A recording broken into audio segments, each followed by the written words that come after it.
Bonsoir Bernard Tapie. Bonsoir madame. Merci d'être l'invité de BFM TV. Ça fait longtemps que vous n'avez pas parlé, pourtant on a beaucoup parlé de vous, notamment autour de Christine Lagarde.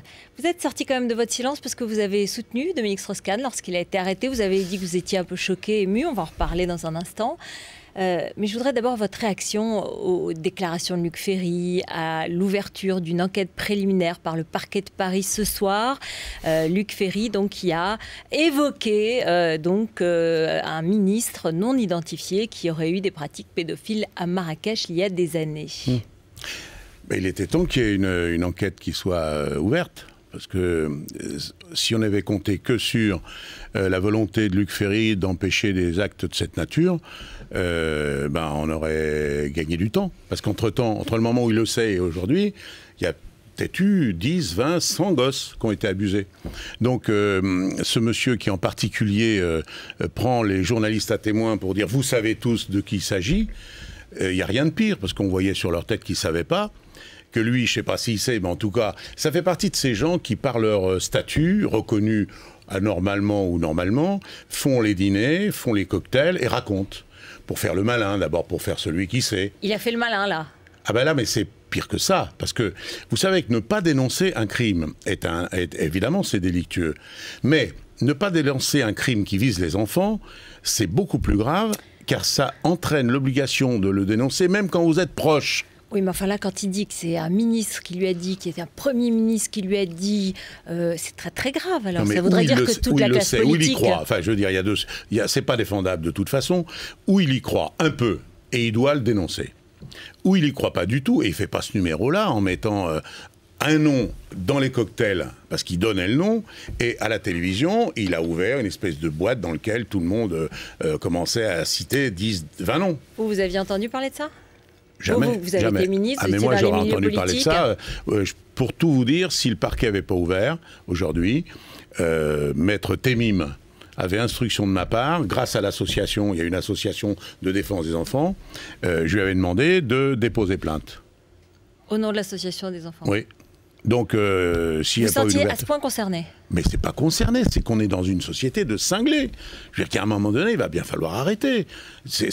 Parce que le fait de ne pas dire des choses si graves, après, on ne peut pas accuser les journalistes, mais sur l'affaire Strauss-Kahn, vous n'aviez pas entendu dire, vous n'aviez pas su, ça devient n'importe quoi. Donc, lui, j'espère qu'il va morfler. La vie politique va changer depuis cette affaire Strauss-Kahn, depuis 2 semaines maintenant. Non, ce qui changera, c'est la reconnaissance du statut de la femme à son vrai niveau. Et tant qu'on fera de la femme pas tout à fait l'équivalent, presque l'équivalent. Regardez aujourd'hui, c'est drôle, sur l'affaire Tron. Il y a 3 jours, c'était sûr, c'était évident, il n'y a pas de raison, n'importe quoi. Et aujourd'hui, j'entends une de vos chaînes, je crois même que c'est la vôtre. Ah oui, mais alors il y en a une des deux qui a déposé plainte pour autre chose contre un autre. C'est-à-dire que ça y est, on est en train de cogner sur les deux, comme chaque fois. Oui, mais parce qu'on enquête, on écoute, on cherche. Mais c'est pas votre boulot, c'est le boulot de la police. C'est le boulot de la police. Ou bien quelque chose est répréhensible, est connu de la police, est connu de la justice.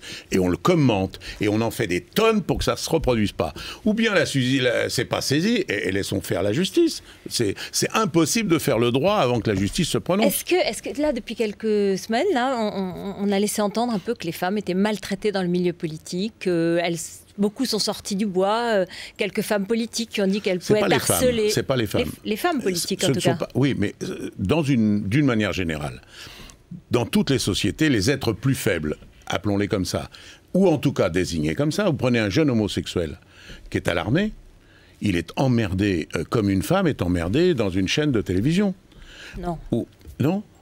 C'est le seul endroit alors, parce que dans les ateliers, dans les bureaux, dans le milieu du sport, dans le milieu de la politique, à chaque fois qu'un type est supérieur hiérarchiquement à une jeune femme qui est jolie, il va insister, comme on dit, lourdement. Oui. Et si vous vous trouvez que dans un milieu d'hommes, eh bien c'est l'homosexuel, qui est pourtant un homme, qui va être pareil, soumis à cette espèce de pression. Alors ça va pas changer, ça va changer évidemment petit à petit, parce qu'ils ont peur de se faire prendre un peu maintenant qu'on parle. Mais c'est surtout la reconnaissance de la femme pour ce qu'elle est qui mettra un terme à ça. Vous qui avez été et dans ce milieu politique, dans le milieu de l'entreprise, dans le milieu du sport... C'est pareil. Ouais. Il n'y a pas de différence. Justement. J'avais été machiste, vous auriez à confesser à un moment où vous l'avez été. Ça fait 42 ans que je vis avec la même femme que j'ai jamais trompée. Et j'ai plein de défauts. Je parlais de machisme, pas d'infidélité, ça c'est un jugement sur les mœurs. Ça va un peu de pair, parce qu'on a toujours une bonne raison de tromper sa femme. Bon, moi j'ai été marié une première fois, je ne m'entendais pas avec, j'ai divorcé. Ça a duré 3 ou 4 ans. Et après, je l'ai plus fait. Mais c'est pas je veux dire que c'est incompatible avec l'idée de prendre la femme pour ce qu'elle n'est pas. Vous croyez ça? J'en profite pour dire qu'il y a une romance qui n'arrête pas de circuler depuis 15 ans. Vous avez entendu parler de l'histoire de la petite culotte avec Madame... non, jamais. Bon. Non. Non. Donc on en parle pas.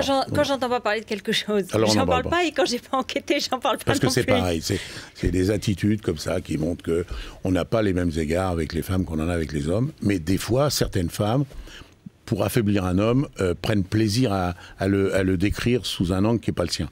Donc, vous parlez de vous? Vous savez, je vais raconter une anecdote. Jamais j'ai raconté ça. Ma femme est devenue ma femme grâce à un prof, un directeur de service, qui avait comme assistante directe ma femme. Et moi, j'avais le bureau d'à côté. Et j'étais hiérarchiquement supérieur. Et ma secrétaire à moi est venue me voir un soir pour me dire, voilà, j'ai une lettre de licenciement à vous faire signer. Et elle m'explique qu'en fait, cette fille refusait les avances du chef de service. Donc, ça existe aussi des types qui ne supportent pas cette idée-là. Mais je peux vous dire que les avances qui sont faites d'une manière outrancière, maladroite, pour pas dire dégueulasse, à des jeunes femmes qui, sur le coup, prennent ça pour une espèce de... Parce que ça se fait... Ouais, et l'autre... Bernard Tapie, quand vous me racontez ça, je suis très surprise parce qu'on accuse un peu Dominique Strauss-Kahn d'avoir fait ça. Donc, je ne parle pas de l'accusation de la tentative de viol de New York, mais maintenant, ces derniers temps, on a raconté que Dominique Strauss-Kahn faisait ça. On l'accuse de faire partie et pourtant, de ces vous gens... avez été assez solidaire, vous avez marqué votre solidarité. Ça n'a rien à voir, attendez, ça n'a rien à voir. Moi, j'ai été témoin qu'en 2-3 circonstances, il a été, comme on dit, lourd. Lourd, ça veut dire, t'insistes un peu, mais... Il n'a jamais montré par un acte de violence en essayant d'embrasser de force dans un ascenseur. Voilà, c'est ça qui nous a tous perturbés. Alors après, mon attitude vis-à-vis de lui, c'est de dire, on n'était pas dans la chambre. Ni vous ni moi. Donc, pour l'instant, ne nous laissons pas intoxiquer par les déclarations des uns ou des autres. Et est-ce que vous n'êtes pas identifié aussi à sa chute? Parce que c'était l'homme puissant qui devait devenir le président, qui était le chouchou des sondages, et puis qui tout d'un coup dégringole aux yeux de tous, et qui se retrouve en détention avec les menottes. Je me suis identifié pas à ça, mais Madame Joly est venue me chercher à 6 h le matin avec les menottes, devant les caméras de télévision. Vous étiez d'ailleurs moins choqué, pour tout vous dire. Ça vous a choqué beaucoup moins. Ça aurait dû vous choquer quand après vous auriez su que j'ai eu des non-lieux sur toutes les raisons pour lesquelles elle me mettait en prison quand même. Or, on a montré, on a fait voir les caméras, on a fait voir les menottes, les policiers ont même défoncé ma porte parce qu'ils avaient peur probablement que je parte par une fenêtre, et ils m'ont amené en pyjama à 6 h du matin dans le bureau de... Enfin, non, j'ai attendu 3 heures avant d'aller chez elle, et j'ai vécu, non pas la même chose, mais j'ai vécu ce que c'est que d'un seul coup, de se retrouver médiatiquement exposé. Moi, c'était sur toute l'Europe, parce que l'Europe du football, j'étais connu pareil, avec une famille, des enfants, des amis, qui souffrent le martyre, et vous pouvez rien faire pour éviter qu'ils souffrent.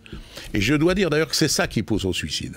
Les 3/4 du temps, vous remarquerez, c'est pas des peines lourdes de 15, 20 ans, 30 ans, c'est dans les premières semaines, quand on est conscient que la seule façon d'arrêter le supplice qui est imposé à votre famille, c'est de partir. Vraiment, c'est ça qui pousse. Surtout, j'allais dire, quand vous n'êtes pas préparé à ça, quoi. Quand vous êtes cambrioleur depuis l'âge de 13 ans, c'est pas plus simple à vivre, mais vous y attendez, vous faites tout pour ça. On va revenir à l'actualité qui vous concerne directement. On a beaucoup parlé de l'affaire Adidas Crédit Lyonnais à Christine Lagarde, qui est maintenant candidate officielle pour être directrice générale du FMI. Vous avez envie qu'elle y arrive, qu'elle soit candidate? Je m'en fous, alors, si vous saviez. Ça ne m'intéresse pas du tout. Alors. Le sort de Madame Lagarde ne m'intéresse pas. Et si j'ai été silencieux, c'est qu'elle est accusée, à tort, je le pense, d'avoir... d'abus d'autorité. D'abus d'autorité.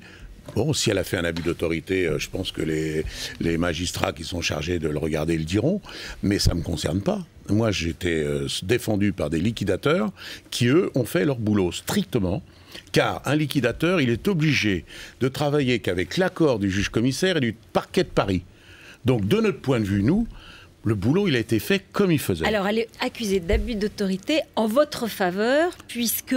parce que j'ai gagné. Parce que... Non, parce que j'ai gagné.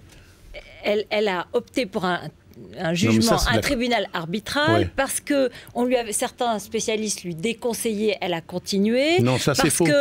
Parce que les sommes accordées comme dédommagements sont considérées comme très importantes. Attendez, si vous m'énumérez tout Mediapart, on en a pour 2h30. Donc, si vous m'invitez, c'est pas pour faire le commentaire de Mediapart. On est d'accord? Du site Mediapart, voilà. dont vous parlez. Qui a révélé aussi le rapport de la Cour des comptes, qui est aussi très sévère. Non, le rapport du Cour des comptes, vous le connaissez pas. Et personne ne le connaît, tout le monde en parle.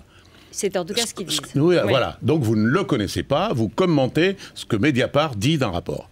Voilà. Et moi, j'ai une lettre personnelle, je vous le dis ici à l'antenne, officiellement. J'étais tellement surpris, comme je n'avais pas lu non plus, j'étais tellement surpris que la Cour des comptes ait pu trouver quelque chose d'anormal. Pourquoi? Parce que la Cour des comptes, elle est obligée, si elle découvre dans un rapport un acte délictuel, elle est obligée de le désigner au parquet pour enquête. Donc si elle ne l'a pas fait, c'est qu'elle n'a pas jugé. Donc, on a fait dire au rapport de la Cour des comptes ce qu'elle n'a pas dit. La preuve, c'est que son président m'a envoyé une lettre personnelle dans laquelle il me dit « Nous ne nous sommes pas prononcés sur l'article 2060 ». Or, précisément, ça veut dire Didier Migaud vous a envoyé une lettre pour vous dire... Pour me dire « Nous ne nous sommes pas prononcés sur l'article 2060 ». C'est quoi l'article 2060 ? C'est un article qui interdit à des sociétés d'État de procéder à des arbitrages. Ce qui est normal.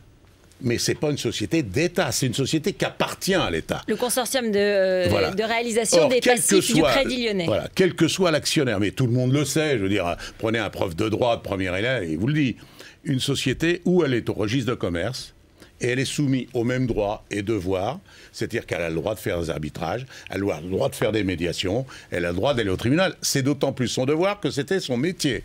Donc, jamais elle s'est prononcée contre. Bernard Tapie, est-ce que la question... Je vais finir juste. Oui. Parce qu'il y a eu, par contre, un jugement définitif de rendu. C'est le tribunal administratif qui est l'incompétence directe de la société qui appartient au Crédit Lyonnais.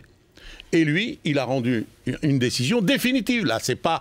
Vous comprenez ce qui m'emmerde? C'est que vous me citez un site qui fait de l'investigation, et en face, il y a un jugement du tribunal administratif qui a été rendu pendant 1 an en disant il n'y a pas eu une faute, et vous ne le citez pas.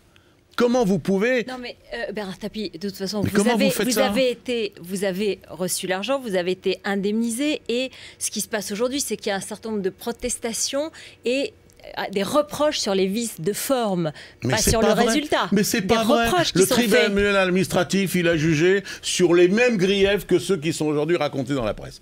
Intégralement. Sur les sommes. Alors pourquoi ça se passe? Parce que c'est comme ça. Et de la même manière que Strauss-Kahn, il ne sera plus jamais innocent. Écoutez bien ce que je vous dis. Si jamais, à un moment, à la barre, imaginons, la femme dit, écoutez, je demande pardon. Je demande pardon, j'ai cru et j'ai raconté ça, mais en finale, c'est pas vrai. C'est arrivé, hein. C'est arrivé, ça. Personne ne le croira. Tout le monde dira, elle a touché de l'argent. C'est les avocats, c'est les détectives. Vous comparez à ça, vous dites... Ça fait 11 juridictions, toutes différentes, qui nous ont fait gagner. 11. Pas une nous a fait perdre.